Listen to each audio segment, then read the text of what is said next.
Hi everyone, we are in Roger Dunn, Santa Ana, inside the TaylorMade Bay with Dwayne Anderson, Master Fitter at TaylorMade. You guys are here to check out the brand new Qi35 driver models. We're going to take a little look inside the models, check out what they do, who they're for. Then we have Tyler who's going to hit some shots. We're going to take a deeper dive, understand the product even more. Then we're going to get him onto the golf course with the correctly fit product and see the results real world.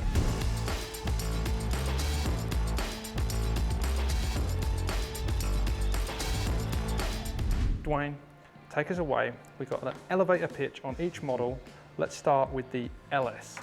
So the LS model, first of all, Qi35, what it's really about is projected CG into the face, and we've been able to modify that projection because of our carbon face.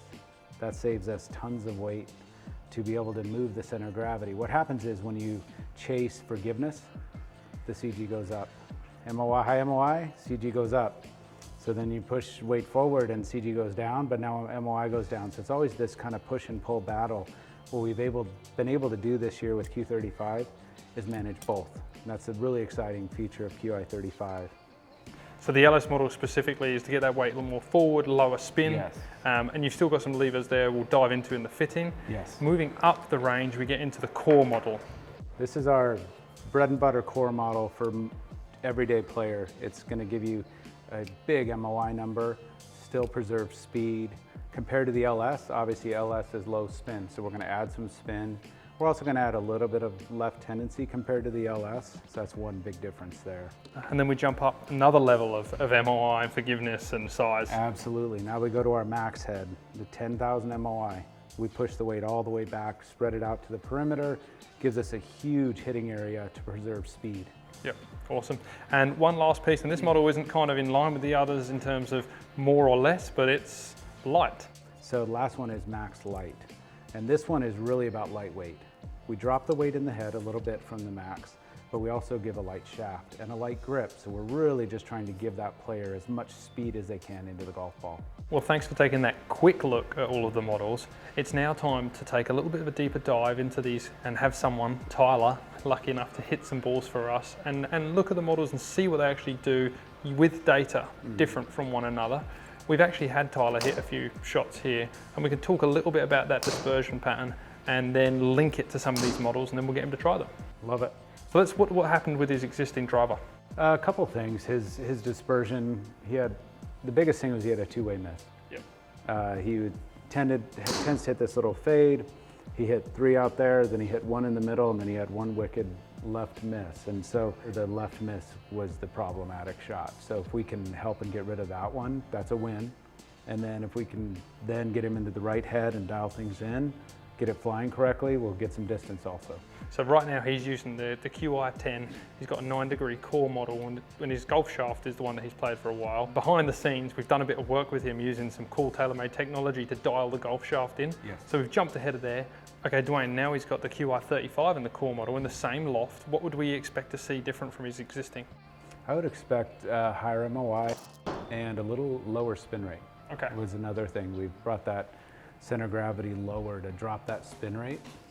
This battle between spin and forgiveness and CG location, all these things is something that we've really improved on between Qi10 and Qi35. So I would expect a little less spin, a little more forgiving club head, that kind of thing. Which is going to work for what he needs anyway. We're trying to tighten this circle, so exactly. That forgiveness, the MOI, stability. Tyler, have you got any feedback on the visual between your existing and this? Yeah, visually, just between core model to core model, definitely you can see the size difference, a little bit bigger in MOI. Definitely looks a little bit more confident standing over than a little bit smaller head. But for me, I really like that kind of small, compact head. I feel really confident over it. But you can definitely see, the difference in size for sure. Yeah, immediately on the screen, we can see his dispersion is tightened already. Yep. And this is a great place to start for somebody who's already got a core model. It's generally where I'm going to start, is today's version of what they're playing. So we can see those differences and see if we need to go anywhere else. In a fitting situation, I'm looking for compelling reasons to change something. Okay, so there's 5 shots. And people think we probably faked this because it's actually come out so well immediately. Let's take a look just at where we're starting here. So just from a straight distance standpoint, 264 and 290 average. Picked up 11 yards of carry. Wow. And that's only by gaining a few miles an hour in ball speed, so he's been more efficient with that off the face. Yep. He's been exactly what the head's designed to do, is reduce the RPMs. Yep, 400 RPMs less spin, 11 yards of carry. Oh. 15 of total. Yeah. And the numbers are great, but they tell us a story. They can't tell the MOI story necessarily. And that's where we go here. The chart tells the MOI story. So now we look at this dispersion and we see 4 of his shots where that one in the middle ended up, and 1 to the right, which we know is his miss, and not 1 left. So right now we're at 4 out of 5 in the fairway with a right miss. Awesome. Great start. Great start, great improvement, and really not much change other than we did dial the golf shaft in. But we go to the max head. Right. We're gonna have him hit that next. This is 10K MOI, the legal limit of how forgiving you can make a driver. So let's see how that one performs in the same shaft in the same setting. Let's talk about 10K real quickly. It's basically two measures of axis for MOI, Yes. left, right, up, down. Yes. So the max they gave us is 10K. We're really just maximizing forgiveness all over that face, making the sweet spot as big as possible, eliminate and scrub spin on the misses. We're trying to do everything we can to make this the most forgiving driver possible. And then link that a little bit to a player. It might not be the Tylers of the world, but who is it for? It's for players that need that forgiveness. One, it's got a little more left bias to it, so someone who tends to maybe cut or slice, hit too far to the right, this really helps them out with a little more upright lie angle and a little more heel weighting just to give it a little more left bias, but the forgiveness is the big thing.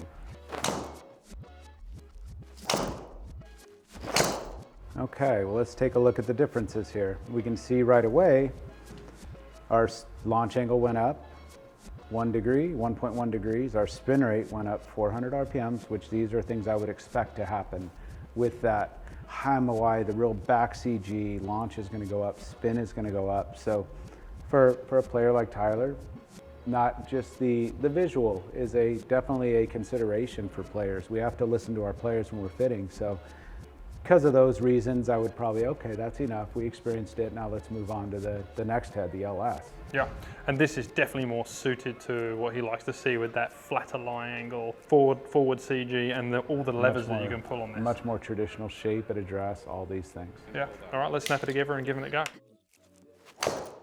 And you can see on this head, you've got the weights, 2 weights up close to the face. Yes. And that's like the visual representation of that CG coming down. In the stock setting, we have the 13 in the back and 3s in the front. So this is highest MOI setting of the LS head. Yep. Right, so we're preserving as much of that forgiveness as we can. Now, it is a lower MOI, more forward CG, so we should scrub spin in this head right here. So, I mean, you've had 2 extremes here. You've gone from the Max with the 10K MOI down to the LS, which is, lower MOI, but in this setting, it's actually not that low, right? And you said that you saw the kind of draw biased look of the Max. 100%. This one doesn't have that as much? It doesn't have that look. It almost sits, a little bit more flush to the golf ball. Almost a little bit open, not too crazy, but it sits very flush, which I really like, yeah. So with this flatter lie angle as a standard and the weight positions as they are right now, we could still kind of dial this into Tyler a little more. Absolutely. And this is a testament to what you're talking about in terms of club design, where you've kind of always this trade-off between good ball speed and good spin and then forgiveness. And it's like putting those 2 things together to create the whole package. This is your arguably tour model, which is the least forgiving, the lowest spinning, but we're still seeing a much tighter grouping for him. Exactly.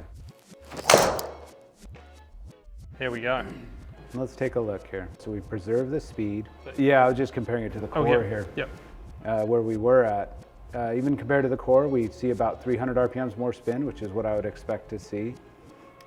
Distance-wise, 267, 290, and he was at 259, 283. So we've actually got a little distance gain here going on between the LS and the core model compared to his gamer.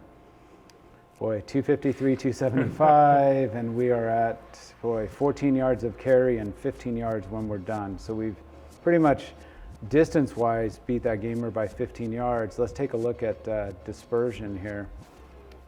We see this dispersion of the yellow dots, and we see again 3 in the center, 1 slightly to the right, and then 1 kind of over with his right miss. So we're definitely, I feel like we're matching the performance from a forgiveness standpoint to that core model, but giving him a shape that he's more used to looking at. We've got the spin going where we want it to be. It actually picked up some yardage. And a couple more yards even than the core model. So if we look at this compared to your existing model, we've got tighter dispersion, longer distance, and we want to make sure that we see that on the golf course. Hopefully you had a good feel and a good experience in the fitting bay. Really good, yeah. You confident to take it out on the golf course? 100%. I'm ready to get to the course.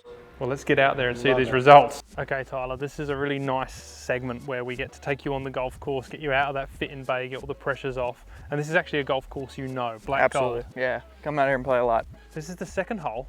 And it kind of brings into play everything that we saw in the fitting bay, right? Yeah. If you pull it a little left, you've got these traps. Yep. These traps sit about 265 in the center through to about 275 to cover. Yep. So we know with your existing driver, that's a good shot, right? Yep. If you get all the way over there, you've kind of got the most out of it. Absolutely. This area that we're standing in right now is where that fade would end up. Yep. Typically right about where I end up is right in here. And the results we saw in the bay are that when you get the new Qi35 LS in that setup, we should expect to see you cover that. Absolutely. And at worst case, fade it into this perfect spot to have a simple chip up to that green. Yep. And we should expect to see your existing driver maybe end up in there, but we also had that two-way miss. Yep. So using all those fitting techniques and new product, I want to put you to the test, get you back on that tee and see what you do. Let's do it. All right, let's go. So Tyler, Dwayne has left us to it. You know, the pressure of the fitting is off.